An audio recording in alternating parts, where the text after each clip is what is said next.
मंडळी, लाखो विद्यार्थ्यांचं स्वप्न, रात्रीचा दिवस करून केलेली मेहनत आणि त्यांच्या पालकांची संपूर्ण पुंजी. पण एका परीक्षेच्या घोळानं या सगळ्यावर अनिश्चिततेचं पाणी फेरलं गेलं. आज देशभरात नीट परीक्षेतील गैरप्रकार आणि गोंधळावरून संतापाचा वणवा पेटलाय. विद्यार्थी रस्त्यावरती आहेत आणि सरकार स्पष्टीकरणाच्या भूमिकेत. पण आजचा सर्वात मोठा आणि महत्त्वाचा प्रश्न असा आहे की या आंदोलनाचा भडका, हा विद्यार्थ्यांचा आक्रोश केंद्राला वेळेत पावलं उचलून आधीच टाळता आला नसता का? अहो, पेपर फुटीच्या बातम्या, गुणांमधील तफावत आणि नॅशनल टेस्टिंग एजन्सीच्या म्हणजेच NTA कारभारावर आधीपासूनच उपस्थित होणाऱ्या प्रश्नांकडे सुरुवातीलाच दुर्लक्ष झालं का? प्रशासकीय हलगर्जीपणा की व्यवस्थेचं अपयश? हजारो विद्यार्थी म्हणजे जेव्हा हजारो विद्यार्थी रस्त्यावरती उतरतात तेव्हा सरकारची झोप उडते का? भ्रष्टाचाराची ठिणगी पडली तेव्हाच केंद्र सरकारने कठोर पावलं का उचलली नाहीत? हा संतापाचा भडका, लाखो मुलांच्या स्वप्नांची झालेली राख रांगोळी केंद्राला आधीच टाळता आली नसती का? याच कळीच्या प्रश्नावर आज आपण थेट, निष्पक्ष आणि आक्रमक चर्चा करणार आहोत. चला, याच मुद्द्याला घेऊन आज चर्चा करण्यासाठी आपल्याबरोबर आहेत काँग्रेसचे प्रवक्ते सचिन सावंत, माझ्याबरोबर आहेत भाजपचे प्रवक्ते विश्वास पाठक, माझ्याबरोबर आहे नागपूर लोकमत आवृत्तीचे संपादक श्रीमंत माने सर. सुरुवात मी विश्वास पाठक यांच्यापासून करतोय. विश्वास पाठक, जे आपण बघत होतो, दिसत होतं आपल्या समोर की 21 दिवसापासून सोनम वांगचुक हे जंतर मंतरवरती आंदोलन करत होते. तरुणांची गर्दी त्या ठिकाणी होत होती. पण संवादाच्या दृष्टीनं सरकारकडनं कोणतेही प्रयत्न करण्यात आले नाहीत. या उलट ज्या पद्धतीनं त्यांची उचल मागणी करण्यात आली, हा पर्याय योग्य होता का? आणि दुसरं, आज जे आंदोलन भडकलेलं आहे ते भडकण्यापाठीमागे आपल्याला हे आंदोलन नीट हाताळता आलं नाही असं म्हणायचं का? बघा, सरकारला कोणतं आंदोलन कसं हँडल करायचं त्यांना अधिकार असतो आणि त्यांना त्याची जाणीव देखील असते. जर आम्ही कुठे चुकलं तर 5 वर्षांत जनता आम्हाला घरी बसवते, हे देखील आम्हाला कळतं. तर सोनम वांगचुक ज्यांचं जे आंदोलन होतं, खरं तर ते 17-18 दिवस व्यवस्थित चालू होतं. सरकारने त्याच्यामध्ये काही अडचण नव्हती. मात्र त्या आंदोलन चालू असताना मी तुम्हाला 2-3 गोष्ट सांगतो की इंस्टाग्रामवर DG व्हिसल नावाची दिल्लीची एक एजन्सी, जे प्रशांत नागर चालवतात, MMKE नावाची जी मुंबईची एजन्सी आहे, जे विराज शेठ चालवतात, आणि सर्किट आर्टिस्ट ही जी कंपनी आहे, हे रेहमान सद्दिकी चालवतात बंगलोरहून. या तिघांनी इन्फ्लुएन्सरला मागच्या 15 दिवसामध्ये इतकं भडकवलं की वातावरण निर्माण केलं. बघा, नीट मध्ये फेल्युअर झालं का? फेल्युअर झालं. नीट परीक्षा परत दिली आपण, त्यात काही लोकांचे मृत्यू झाले, त्याबद्दल आम्ही दिलगिरी व्यक्त करतो. मात्र नीट हा विषय वेगळा राहिला आणि याच्यात राजकारण सुरू झालं. आता इथे 15 दिवसामध्ये कशा प्रकारचं ऍक्टिव्हिटी चालू होत्या? त्यांनी काय म्हटलं? संसद को उखाड़ फेकेंगे, अशा टाइपचे नारे. संसद को बर्बाद करेंगे, मोदी को पिटेंगे, बस नाम रहेगा अल्लाह का, हमें चाहिए आजादी, उमर खलीद को जेल में नहीं रहना चाहिए, अशा टाइपचे नारे लावले. आणि असे लावल्यानंतर जेव्हा सरकारला कळलं की राष्ट्रविघातक कारवाई आहे, तेव्हा सरकारला ऍक्शन घेणं आवश्यक होतं. मला सांगा, हा एक पॅटर्न आहे विरोधकांचा आणि मी काँग्रेसला त्याला दोष देतो. यांचा पॅटर्न असा आहे की जेव्हा जेव्हा अधिवेशन येतं, पार्लमेंटचं अधिवेशन येतं, ते काही ना काही मुद्दा उकरतात आणि पहिल्या दिवशीपासून संसद चालणार नाही, अशाच प्रकारचे यांचा योजना असते. काँग्रेस का नाही फ्रंटवर येत? सोनम याला, वांगचुकला का नाही राहुल गांधी भेटले? त्यांना नेहमी प्रॉक्सीच्या थ्रू युद्ध करणं एवढंच माहित आहे. मला असं वाटतं की अशा प्रकारचं हे असल्यामुळे सरकारने योग्य प्रमाणे त्यांना हँडल केलेलं आहे. इथे नीटची देणं घेणं नसलेले असे अनेक लोक आलेत, दगड घेऊन आलेत, शस्त्र घेऊन आलेत. याचा अर्थ काय की तुम्हाला जसं नेपाळमध्ये परिस्थिती निर्माण झाली, बांगलादेशमध्ये परिस्थिती निर्माण झाली, पाकिस्तानमध्ये झाली, अशा टाइपचे टूलकिट, अशा टाइपचा पॅटर्न आहे. मला असं वाटतं राहुल गांधी पण त्यांना भेटायला गेले नाही. मला एक सांगा, 21 दिवसात आपल्या सरकारकडनं तरी सोनम वांगचुक यांना भेटण्याकरता त्या व्यासपीठावरती कोणी गेलं का? चर्चेच्या, संवादाच्या संदर्भातलं आमंत्रण कोणी दिलं का? तसा प्रयत्न झाला का? आम्हाला आवश्यकता वाटली नाही, कारण पहिल्या दिवसापासून हे राजकारणी होतं. हे राजकारणच होतं. कोण करत होतं राजकारण? बॅकग्राऊंड काय आहे? सोनम वांगचुक, आम आदमी पार्टी, काँग्रेस त्यांच्या खांद्यावर बंदूक ठेवून राजकारण करत होतं. त्यामुळे भारतीय जनता पक्षाला आम्हाला माहित आहे की हे आंदोलन कसं हँडल करायचं. त्यामुळे आमचं काही चुकलेलं नाही. आता बघा, जे योग्य लोक आले त्यांच्यासोबत चर्चा देखील केली. मात्र हा जो प्रवक्ता आहे, CJPचा प्रवक्ता, या प्रवक्त्याचे आणि ती एक व्यक्ती ज्या महिलेने मोदीजींना फॉरेन मध्ये एक प्रश्न विचारला होता, खरं तर ती प्रेस हे होती, काय म्हणतात त्याला, प्रेस ब्रीफिंग होती, प्रेस कॉन्फरन्स नव्हती. बरं. मात्र त्या महिलेने जे लक्ष वेधलं, हा एक पूर्ण मोठा इंटरनॅशनल प्लॉट आहे. या प्लॉटमध्ये आपण बळी पडतोय हे जेव्हा लक्षात आलं, सरकारने त्यांना अतिशय योग्य प्रमाणे हँडल केलेलं आहे. बरं, मला सचिन सावंत यांच्याकडे जायचं. सचिन सावंत, माने सर मी आपल्याकडे येतोच, पण सचिन सावंत यांची भूमिका यापूर्वी जाणून घेऊयात. सचिन सावंतजी ते म्हणतात की या 21 दिवसात आपण तरी कुठे व्यासपीठावरती गेलात? आपले नेते राहुल गांधी देखील सोनम वांगचुक यांना भेटण्याकरता, त्यांच्याशी बोलण्याकरता गेले नाहीत. मग तुम्ही आमच्यावरती दोषारोप कसे काय करू शकतात? राजकारण तुम्ही करताय, विरोधक देखील या सगळ्या विषयाला हाताळण्यामध्ये कमी पडले, हे तुम्ही मान्य करता का? नाही, पहिली गोष्ट अशी की मग सरकार सोडून द्या, आम्ही सरकारमध्ये येतो आणि आम्ही जातो त्या ठिकाणी. कारण पहिली गोष्ट अशी की लोकशाहीमध्ये जनतेला आवाज उठवण्याचा अधिकार आहे. आता हे आम्हीच नाही सांगितलं, उच्च न्यायालयाचे आता न्यायाधीशांनी देखील सांगितलं होतं की हा फंडामेंटल राईट मध्ये येतो तुम्हाला अभिव्यक्ती स्वातंत्र्याची. आणि दुसरी गोष्ट अशी की त्यांनी असंही म्हटलं होतं की जनतेला गुलाम बनवण्याचा प्रयत्न केला जातोय असं न्यायाधीश म्हणतात. आणि हीच प्रवृत्ती आहे यांची की ज्या पद्धतीनं गुलामांना वागवलं जातं एका मालकाकडनं, त्याच पद्धतीने बघतात. ही लोकशाही राहिली नाही, मोदीशाही राहिले. मोदी तंत्र आहे, लोकतंत्र नाहीये. जनतंत्र असतं तर जनतेचा आवाज या आपल्या एकंदर कृतीच्या विरोधामध्ये, अपकृत्यांच्या विरोधामध्ये येतोय, याची चाड त्यांना राहिली असती. पण ती चाड राहिलेली नाही, जनमताची भीती राहिलेली नाही. इंडिया अगेन्स्ट करप्शनचं आंदोलन होतं, निश्चितपणे आम्हाला माहिती होतं की त्यावेळेला आरएसएसची लोक घुसलेले आहेत. परंतु तरी देखील जर अण्णा हजारे उपोषणाला गेले होते त्यावेळेला सरकारनं भूमिका कशी घेतली होती? विलासराव देशमुखांना महाराष्ट्रातनं पाठवलं होतं तिथं त्यांच्याशी बोलायला. देशातले सगळे मंत्री जवळपास त्या ठिकाणी त्याच्याबरोबर त्यांना जबाबदेही देत होते की नाही, हे आंदोलन थांबवलं पाहिजे, चर्चा केली पाहिजे त्यांच्याशी. ही चर्चा करणं, विनम्रता असणं, सरकारला जनताभिमुख असणं, केवळ प्रधानसेवक असून चालत नाही. विश्वास पाठक असं म्हणतात की त्यांना 21 दिवसात कोणाला पाठवण्याची गरज वाटली नाही, त्याची सरकारला गरज वाटली नाही, कारण राजकारण होत होतं, राजकारणाची सरमिसळ केली जात होती. असं आहे, सरकार नाही, अहंकार आहे. पहिली गोष्ट अशी की ज्या शेतकरी आंदोलनामध्ये आमचे मिनिस्टर एका दिवसामध्ये एकच मिनिट, या शेतकरी आंदोलनामध्ये आमचे मंत्री जात होते, त्यांना भेटत होते ना. त्यामुळे जेव्हा भेटायचं हे आम्हाला चांगलं कळतं. नाही नाही नाही, पहिली गोष्ट अशी की त्या शेतकरी आंदोलनामध्ये 700 लोक मेली. त्या ज्या महिला मुष्टियोद्ध्या किंवा ज्या त्या ठिकाणी कुस्तीगीर तिथे कित्येक दिवस बसले होते, कशा पद्धतीने तुम्ही वागणूक दिली आम्ही पाहतो होतो, देशानं पाहिलं. विश्वासराव, जनतेचा विश्वास उठलाय तुमच्यावर ना, ही पहिली गोष्ट आहे, हे लक्षात घ्या. 4 दिवसामध्ये ज्यावेळेला 1.5 कोटी लोकांपेक्षा 2 कोटी लोक सदस्य होतात, फॉलोअर बनतात, त्यावेळेला या देशामधल्या युवकांचा आवाज हा विरोधाचा आहे. तुमच्या एकंदर गोष्टीच्या, एकंदर ज्या पद्धतीने तुम्ही वागताय त्याच्या विरोधात आहे, तुम्हाला लक्षात आलं पाहिजे. आणि जर लोकाभिमुख सरकार, काँग्रेसचे सदस्य काय होते याचा विचार करा. काँग्रेसचे सदस्य काय होते याचा विचार करा तुम्ही. मोदींच्या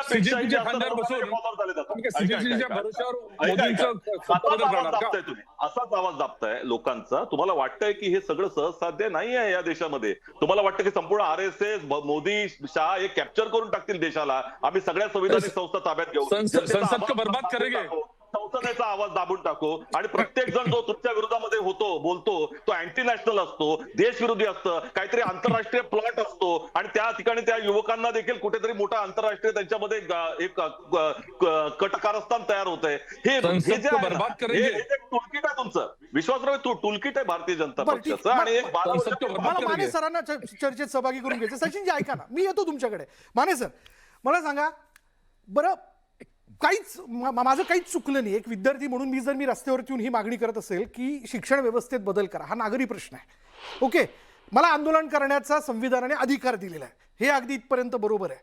पण हे जे त्याच्या आडून राजकारण होतंय असा जो आरोप होतोय, या सगळ्या गोष्टीकडे तटस्थपणे आपण कसं बघता?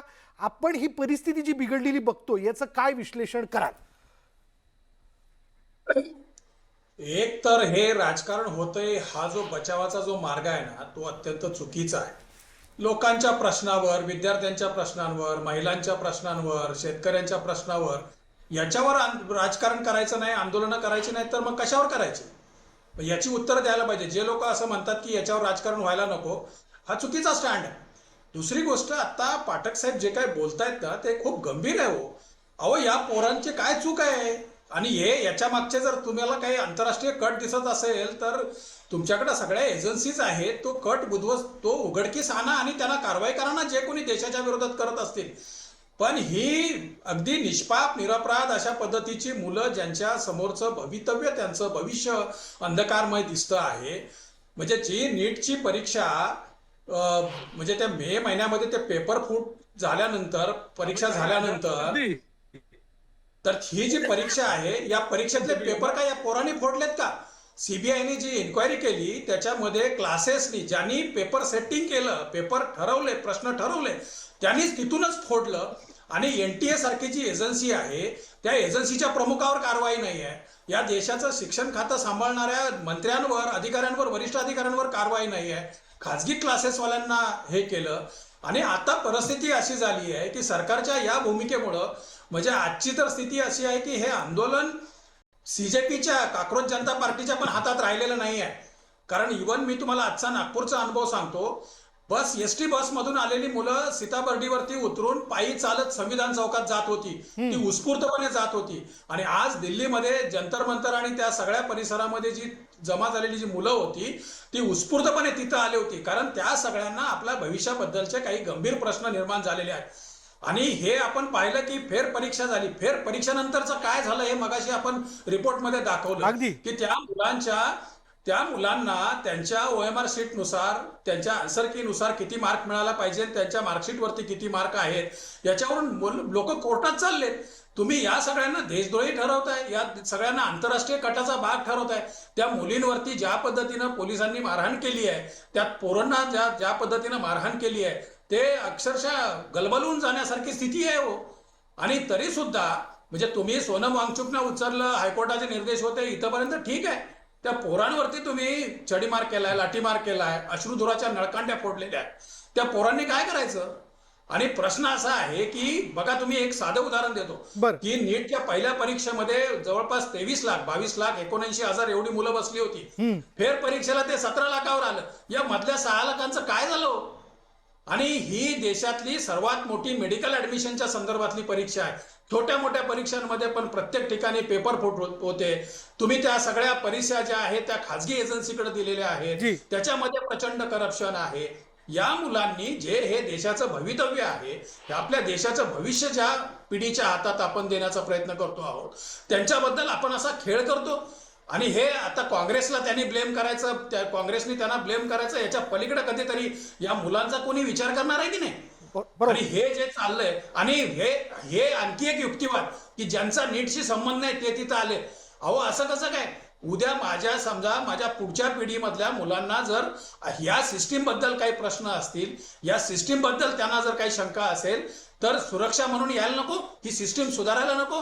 आणि हे सगळं होत असताना या पद्धतीचं अत्यंत विचित्र पद्धतीचं राजकारण करतात. का कोणी केलं नाही? सरकारच्या वतीनं एखादा सचिव तरी गेला का? मंत्री सोडून द्या, मंत्री खूप बिझी आहे.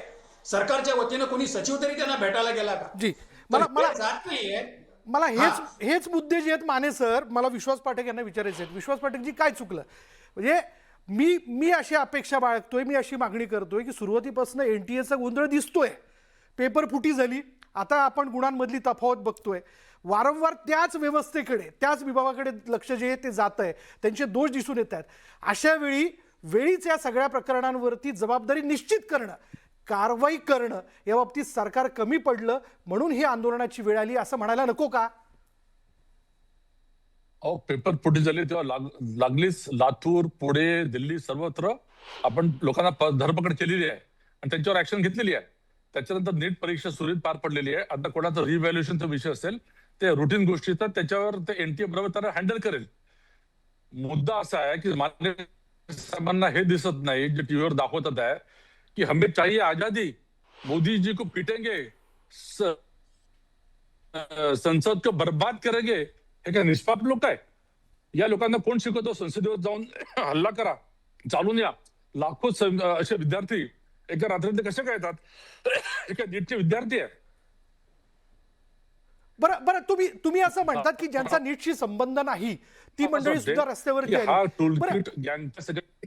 एक लक्षात घ्या ना विश्वास पाठकजी, बरं ठीक आहे, माझा नीटशी संबंध नाहीये, पण मी दाद तर मागू शकतो ना, दाद मागण्याचा मला अधिकार आहे ना. बरं मला सांगा, नागपूरमध्ये संविधान चौकात जे विद्यार्थी 100% जमा झाले मागू शकता. त्यांना काय मेसेजेस गेले होते का? ते उत्स्फूर्तपणे आले ना या विषयाला घेऊन बोलण्याकरता. एक मिनिट सांगा, एक मिनिट बघा, तुमच्या चॅनलने जंतर मंतरच्या अनेक विद्यार्थ्यांना दाखवलं, तुम्ही कशासाठी आले त्यांना माहित नाही. तिथे नाच गाणं डान्स डफरी वाजवणं अशा टाईपचे 20 दिवस कार्यक्रम चालू होते. ह्याच्या लोन इन्फ्लुएन्सरच्या माध्यमातून गेलो, मी तिघांचे नाव दिले. आता तरुण पिढी आहे, तरुण पिढीला उचकवले की ते उचकवले जातात. त्यात काही प्रामाणिक निष्कलंक विद्यार्थी आहे, मी त्यांना सोडतोय. मात्र मोठ्या प्रमाणामध्ये असं जे आंदोलन होतं ते नेपाळ सारखं, बांगलादेश सारखं, पाकिस्तान सारखं अशा हा पॅटर्न आहे. आणि हे बरोबर पार्लमेंट अधिवेशनाच्या पहिल्या दिवशी अशा गोष्टी घडतात. यावेळेस नीट आहे, मागच्या वेळेस अजून काहीतरी होतं. आणि हे काँग्रेसचं षडयंत्र आहे. त्यांना स्वतः गर्भगती झालेले आहे, त्यांना युद्ध लढता येत नाही आहे, कोणाच्या तरी खांद्यावर बंदूक ठेवायची. इव्हन उद्धव ठाकरे देखील त्या दीपकेला म्हणतात की तू माझ्या मुलासारखा आहे. त्याला त्या दीपकेच्या माध्यमातून आता नेतृत्व दिसतंय, रिव्हायवल दिसतंय. मला असं वाटतं हे सर्व गर्भगती झालेले आहे, यांना कुठे प्रॉस्पेक्ट दिसत नाही आहे, मोदीजींना त्यांना हलवता येत नाही, तर अशा प्रकारचा सिंपल मार्ग ते निवडतात. बरं पण विश्वास पाठकजी, तुम्ही असं म्हणणं चुकीचं आहे ना की तुम्हाला चर्चेकरता कोणालाही तिथं पाठवायची गरज वाटली नाही? म्हणजे या सगळ्या याच्यात संवाद करायचंच नाही असं ठरवलं होतं सरकारने, असं दिसून येतं. अजिबात नाही. मी परत उदाहरण देतो. आपण शेतकऱ्यांच्या आंदोलनामध्ये सतत आमचे तोमर साहेब आणि पियुष गोयल साहेब भेटत नव्हते का? मग सरकारला देखील काही इंटेलिजन्स रिपोर्ट येत असतात, त्याप्रमाणे सरकारही वागतं. आणि सरकारला देखील रिस्क येते ना, पुढच्या इलेक्शन मध्ये आम्हाला लोक उलथून पाडतील. मात्र आम्हाला लोक उलथून पाडत नाही, लोक आम्हाला सपोर्ट पण करतात. व्यासपीठावरती जाऊन संवाद साधण्याच्या बाबतीत काय रिस्क होती ते सांगा ना. ते राजकारण होतं ना, राजकारणाला राजकारणाचं उत्तर द्यायचं असतं. सचिन ते आम्ही बरोबर देत आहे. सचिन सावंत हे पटण्यासारखं आहे का? ते म्हणतात राजकारण होतंय म्हणून आम्ही संवादाला गेलो नाही. हे अत्यंत भयंकर आहे. म्हणजे ज्या पद्धतीची भाषा वापरली जाते, मी मगाशी जसं म्हणालो की जनमताची भीती ज्या वेळेला एखाद्या सरकारला वाटत नाही त्यावेळेला ती का वाटत नाही याचा विचार करण्याची आवश्यकता. आणि त्यामुळे ज्या पद्धतीनं या देशातल्या संविधानिक संस्थांना ताब्यात घेतलेला आहे, निवडणूक आयोग आपल्या ताब्यात, न्यायालयांच्या वरती आमचा दबाव, विरोधी पक्ष संपूर्ण फोडणं, त्याच्या आताही म्हणजे आता ज्या पद्धतीने 240चा तुमचा स्ट्रेंथ आहे, तुम्हाला 367 वरती घेऊन जायची आहे, ती कशी घेऊन जायची? तर सगळ्या पक्षांना पूर्ण फोडून टाकायचं, खरेदी करा, सगळं विकत घ्या, सगळ्यांना हितलं तिथलं करून टाका. हा जो काही प्रकार आहे हा उत्तर कोरियामध्ये अपेक्षित आहे, चीनमध्ये आहे, रशियामध्ये होत असतो, आज भारतात होतोय. हे लोकांनी डोळे उघडले पाहिजेत. आज ज्या पद्धतीनं त्या विद्यार्थ्यांच्या आई बापांपासून सगळेजण रस्त्यावर उतरलेले आहेत, जो त्या ठिकाणी असंतोष मनामध्ये आक्रोश आहे, 18 पेक्षा जास्त मुलांनी आत्महत्या केल्या त्या प्रकारामध्ये. आणि मग त्याच्यानंतर उत्तरदायित्व करायचं नाही, हे टूलकिट आहे, इंटरनॅशनल किट आहे. पाकिस्ताननं आत्महत्या करायला लावल्या त्यांना. ते आंदोलनकर्ते आले ते सगळे पाकिस्तानपासून, अमेरिकेपासून, कोण जे काय आता यांच्या विरोधामधले आहेत. आता अमेरिका चांगलं झालं त्यामुळे कोणतरी दुसऱ्या देशाच्या बद्दल बोलू शकत नाही, तर कुठलं तरी आंतरराष्ट्रीय कट म्हणायचं. हे अत्यंत भयानक प्रकार आहे आणि हा डीप स्टेटचा विषय आहे हा. बरं, आपण असं म्हटलं की विश्वास पाठक यांनी केलेले जे दावे त्यात काही तथ्य नाहीये, त्यामध्ये राजकारण आहे असं जर म्हटलं, हे राजकारण कोण करतंय हे दिसतंय. पण या सगळ्याच्यात आपले नेते तरी कुठे जाऊन भेटले व्यासपीठावरती? त्यांनी तरी संवाद साधला का? आज तुम्ही हे मान्य करता की हे आंदोलन विद्यार्थ्यांनी हातात घेतलं, हे जर तुम्हाला मान्य असेल याचाच अर्थ तुम्ही देखील या विषयाला घेऊन विरोध करण्यात कमी पडलात, हे तुमचं हे अपयश असं नाही म्हणायचं का? मला असं वाटतंय की या देशामध्ये आता नीटच्या संदर्भामध्ये जो आवाज पूर्ण देशामध्ये आजच त्या ठिकाणी व्यक्त झालेला आहे किंवा गेल्या 20 दिवसामध्येच व्यक्त होतोय, हे असं म्हणणं चुकीचं आहे. या देशामध्ये काँग्रेस पक्षाच्या माध्यमातून, विरोधी पक्षांच्या माध्यमातून गेले 1.5-2 महिने सातत्यानं आंदोलन होत आहेत. आमचं युवक काँग्रेस, NSUI सतत रस्त्यावर आहे. तुम्हाला त्याची चित्र दुर्दैवानं माध्यम दाखवत नाहीयेत, हा विषय वेगळा. परंतु आजच्या परिस्थितीमध्ये काँग्रेस पक्षानं या आंदोलनाला पाठिंबा दिलाय, कारण आम्ही त्या सहवेदनेमध्ये सहभागी आहोत. आम्हाला त्या वेदना माहित आहेत आणि म्हणून एवढे दिवस राहुल गांधीचे आवाज उठत आहेत. छात्रगुंज काय आहे? छात्रकी गुंज तिथे ज्या तऱ्हेनं पाठिंबा जनतेचा त्यांना मिळतोय. आज विद्यार्थी रस्त्यावर आलेले आहेत, आम्ही त्यांना पाठिंबा दिलेला आहे. परंतु जर आम्ही त्या व्यासपीठावर गेलो होतो, आता षडयंत्र काँग्रेसचं षडयंत्र आहे, कुठल्या विरोधी पक्षाचं षडयंत्र आहे, हेच दाखवणार असतं ना भारतीय जनता पक्ष. हे लक्षात घ्या. या पद्धतीनं वैयक्तिक पातळीवरती कोणी रस्त्यावर येऊ नये. तुम्ही लक्षात, तुमचा प्रश्न आहे का? नाही, आम्ही या भारताचे नागरिक आहोत. अरे तर नीटचा प्रश्न, नीटच्या मध्ये चुकीचा होत असेल ते देखील, मी आता वयाच्या ती शिक्षण व्यवस्थेच्या बाहेर जरी असलो तरी तो माझा प्रश्न आहे ना.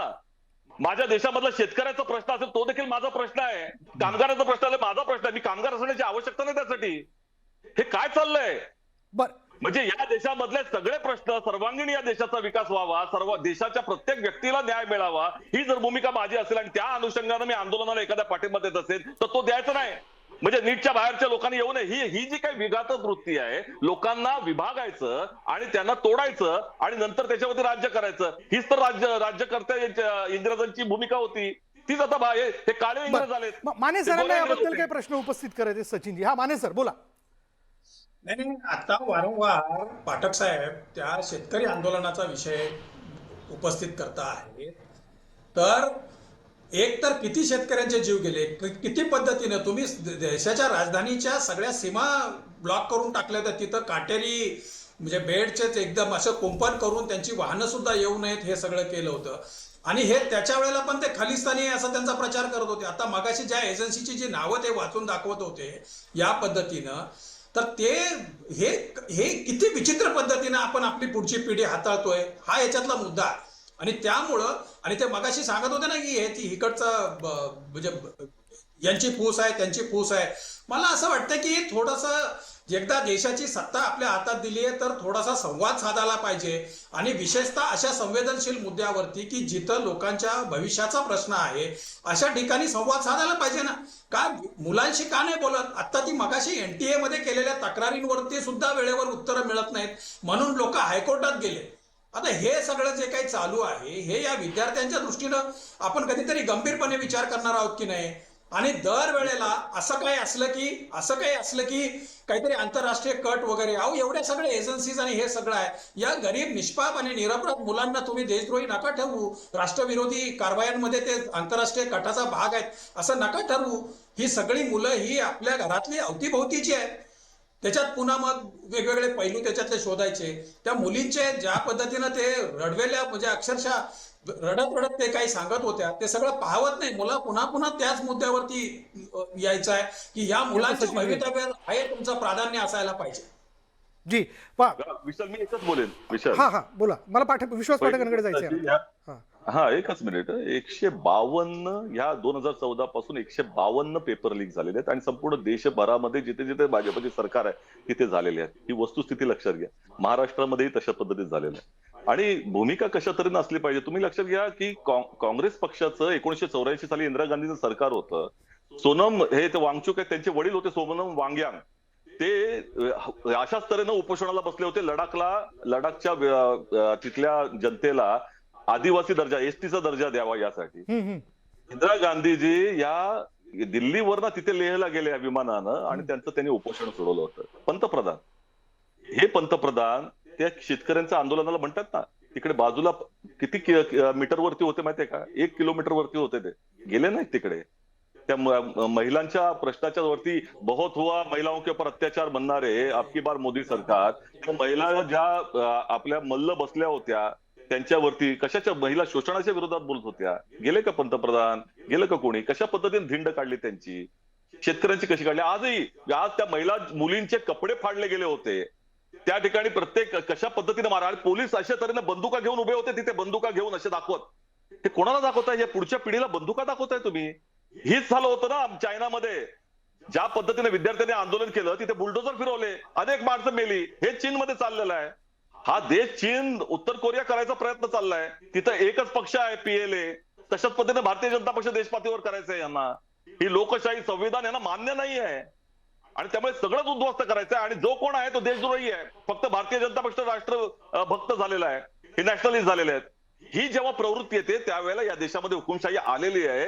हे पूर्णपणे अधोरेखित होतं हे लक्षात घेतलं पाहिजे. जनतेने डोळे उघडले पाहिजेत आता की ही भाषा जी आता विश्वास पाठक बोलतायत ती भाषा उद्दामपणाची आहे. ती एका लोकतांत्रिक पद्धतीनं निवडून आलेल्या सरकारची नाही आहे, लोकतंत्र संपुष्टात आणणाऱ्या सरकारची आहे. हे लक्षात घ्या. बरं विश्वास पाठकजी, आता सरकार समोर भूतकाळातले आंदोलनं कशी मिटली, कसा संवाद झाला याची उदाहरणं देण्याची वेळ आपल्यासमोर यावी.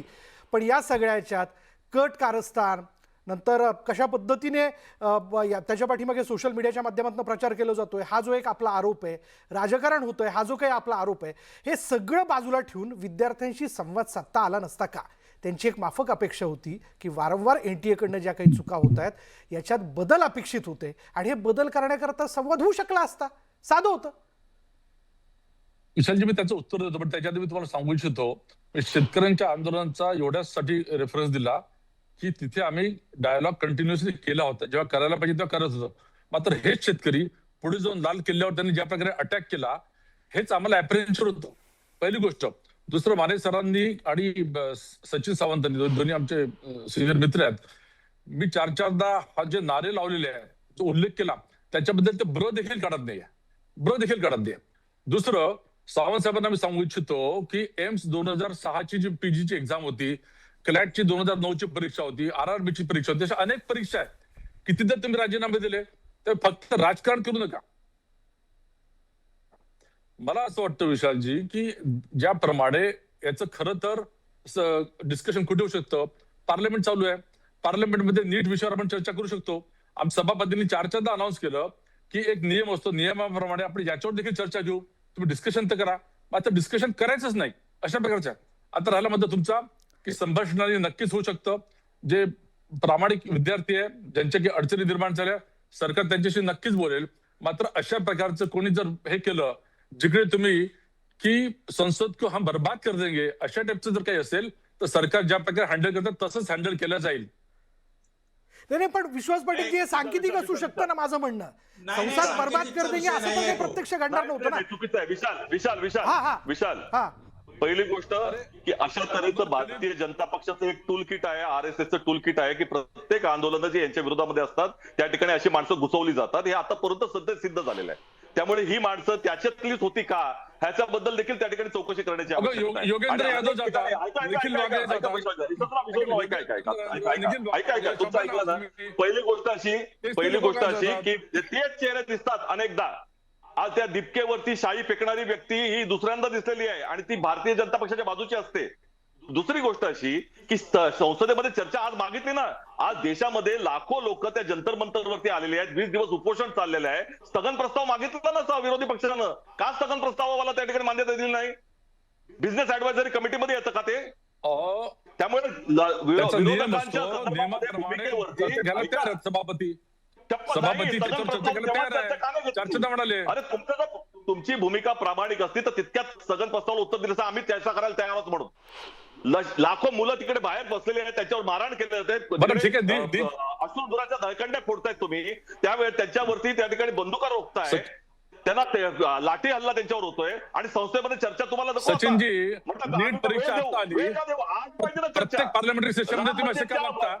नीट तुम्हाला आता आलं, नीट आता आलं. मागच्या संसदेमध्ये काय बरं तुम्ही बॉयकॉट केलं? मागच्या संसदेत काय बॉयकॉट केलं?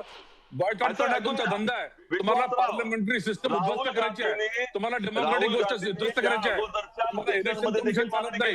विशेष सेशन बोलवा. ऐका, विशेष सेशन बोलवा. चालत नाही, केलं का तुम्हाला तुम्ही? चर्चा करायच्या नाही, विरोधी पक्षाला काही किंमत द्यायची नाही, विरोधी पक्ष संपवायचे, त्या ठिकाणी तोडून टाकायचं सगळ्यांना आणि म्हणायचं की आम्ही आता जनता संपवते. 12 वर्षापासून तुम्ही तेच आरोप या देशाची मयतमा केली लोकसभा जनता तुम्हाला हेच ऐकतोय. बरं विश्वास पाटील, आपल्याच पक्षाचे 2 खासदार, आमच्या पाठीशी काय आपल्याच पक्षाचे 2 खासदार, आज आम्ही जो रिपोर्ट दाखवला त्यामध्ये कंगना राणावत असं म्हणतात की जनतेनं निवडून दिलेलं हे सरकार आहे, त्यामुळे त्यांनी आम्हाला मॅन्डेट दिलाय, आम्ही काम करतोय, आम्ही काम करायलाच पाहिजे. मान्य, तुम्ही काम करणं आवश्यक आहे कारण आम्ही तुम्हाला निवडून दिलंय. पण त्या असं म्हणतात की सरकारने काय निर्णय घ्यावे, कसं काम करावं हे जनतेने आम्हाला सांगू नये, हे म्हणणं उद्दामपणाचं नाही का? दुसरीकडे हेमा मालिनी असं म्हणतात, तुमच्याच पक्षाच्या खासदार आहेत, की अशा पद्धतीने आंदोलन करणे चुकीचं आहे. का आम्ही आंदोलन करू नये? संविधानाने आम्हाला दिलेला अधिकार आहे, आम्ही आंदोलन करू शकतो, आम्ही प्रश्न मांडू शकतो. असं कसं काय आपले लोकप्रतिनिधी म्हणू शकतात? म्हणजे एक प्रकारे आपल्याकडनं संवादही करायचा नाही आणि दुसरीकडनं हे जनतेने सुचवू नये असंही म्हणायचं, असंही दिसून येतं. अरे बघा, जनतेला प्रश्न विचारण्याचा पूर्ण अधिकार आहे आणि तसं जर कोणी म्हणत असेल तर मी त्याचं खंडन करतो. भाजपा त्याला कधी सपोर्ट करणार नाही. मात्र हेमा मालिनी जे म्हटलं की अशा प्रकारचं आंदोलन, या आंदोलनाचा प्रकार बघा ना तुम्ही, कशा प्रकारे 15-20 दिवस नाच गाणे तिकडे चालू होते, डफरी वाजवत होती, कोण कोण तिकडे पोहोचले हे तुम्ही लक्षात घ्या. आणि नारे कोणचे लागले, ते नाऱ्याबद्दल आपण तिघही काहीच बोलत नाहीये, त्या नाऱ्याबद्दल तुम्हाला दुःख होत नाही, त्याबद्दल हेमा मालिनी ज्या बोलल्या असतील ते एकदम योग्य बोललेल्या आहेत. पण अशा प्रकारचं आंदोलन चुकीचंच आहे. अहो, पण जनतेने आम्हाला सांगू नये सरकारने काय काम करावं आणि काय निर्णय घेऊ नये, चुकीचं आहे, चुकीचं असं म्हणलं असेल तर चुकीचं आहे. मी परत म्हणतो तसं म्हणायचं तर चुकीचं. असं आहे मात्र असं आहे, विशाल. सरकारला हे पूर्ण विशाल. माने सर आपला मुद्दा पूर्ण करा. हा नाही आता पाठक साहेबांनी उपस्थित केलेले जे दोन्ही तिन्ही मुद्दे आहेत ना त्याच्यावर स्पष्टपणे बोलण्याची गरज आहे. दर वेळेला असं काही आंदोलन असलं लोकांचा जमाव असला मला एक 2-3 मुद्द्यांवरती स्पष्टपणे बोलण्याची गरज आहे. एक तर हे असे नारे दिले ही गोष्ट तुम्ही सांगताय म्हणून मी त्याच्यावर विश्वास नाही ठेवला पाहिजे. हा पहिला. तुमच्या एजन्सीज आहेत जे कोणी अँटी नॅशनल वागत असेल त्यांच्यावरती कारवाई करा स्पष्टपणे. त्याचे व्हिडिओ ऑडिओ कसे डॉक्टर्ड होतात याचे आपल्याकडे अनेक उदाहरण आहेत. त्याच्यावर स्वतंत्रपणे आपण डिबेट पण करू शकतो. दुसरा राहिला विषय की त्या JNU मधल्या AISFच्या विद्यार्थ्यांनी डब घेऊन तिथं जर गाणं बजावणं करत असेल त्याचा तुम्ही 3-3 वेळा उल्लेख करा. तुम्ही जरा 2011-12च्या दरम्यान लोकपाल आंदोलन, काळ्या पैशाचं आंदोलन, त्यानंतर निषेध करता की स्वीकारता हे सांगा. निर्भया. श्रीमंत माने अरे तुम्ही सांगणार म्हणून मी कसा काय निषेध करू? करता की नाही सांगा. तुम्ही सांगताय म्हणून कसा निषेध करू मी? मला माहित नाही ना. मला वस्तुस्थिती माहित झाल्याशिवाय कसं चॅनल करेल? दाखवता की तिकडे कशा प्रकारचे नाही चॅनल कसं काय चॅनल कसं दाखवतात ते पण मला माहित आहे. थांबा जरा. नारायणबद्दल बोलणार नाही पाठक साहेब तुम्ही सांगताय म्हणून निषेध नाही करणार मी. तुम्ही काय फक्त नाही वस्तुस्थिती अहो असं आहे.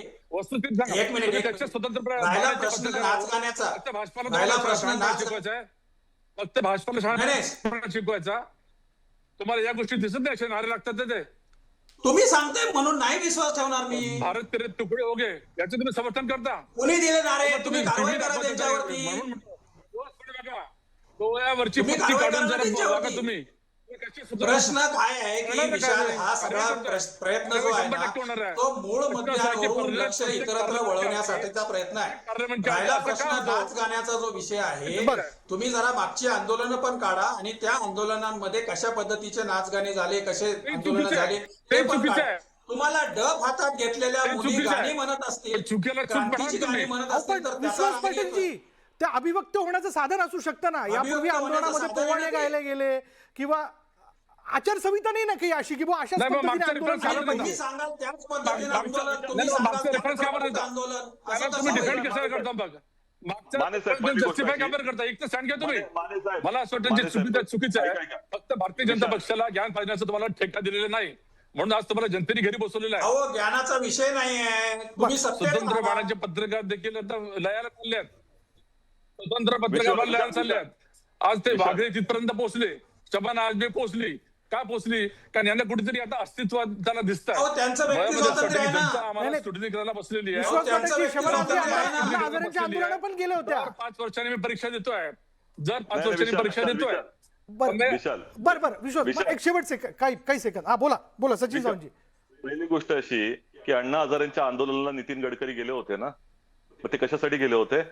त्यावेळेला अशीच भूमिका होती का? आम्ही नाकारत आणि नाही. आजही तुम्ही राहुल गांधी काय प्रश्न सर राहुल गांधी काय गेले? आता बघा म्हणजे असं दोन्ही दुटप्पीपणाने बोलायचं म्हणजे दुटप्पीपणाने बोलायचं की त्यांच्या आंदोलनाला पाठिंबा देण्यासाठी कोणी गेलं तर आता त्या ठिकाणी ते चूक आहे आणि नंतर बोलायचं की राहुल गांधी का नाही गेले.